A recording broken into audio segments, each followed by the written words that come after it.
The Washington Post, Sue, is reporting that the scores for the reading section of the SAT have now hit 40-year lows.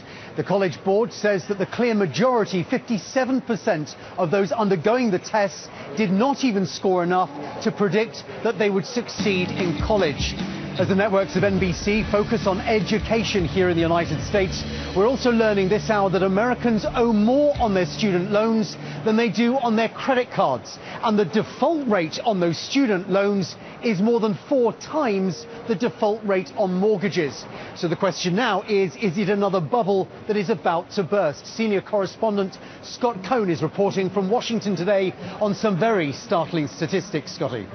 And some new statistics, Simon, just in. These new figures come from FICO. They're the people that figure credit scores for consumer credit bureaus. They analyzed a large sample of credit reports, millions of them nationwide.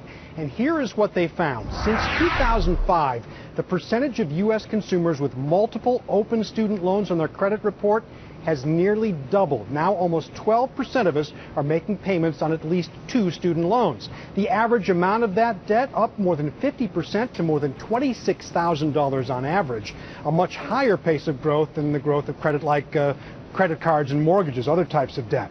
And the percentage of consumers with 6 figures in college debt has more than tripled since 2005. 1.4 million people now with more than $100,000 in student loans. This, of course, is scary stuff for college students who face repaying their loans in a tough job market just when they're trying to establish credit. I'm definitely very afraid that it's going to affect my credit score later on. I'm currently trying to pay it off, but that's hard to do when you have other bills to pay. The massive student loans that I have could affect my credit rating when purchasing a house or looking for a job in the future.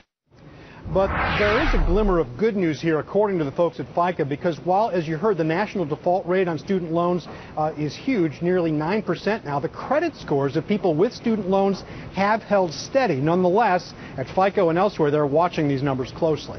What FICO is concerned about and what we pay attention to is how are students, new graduates, handling that debt?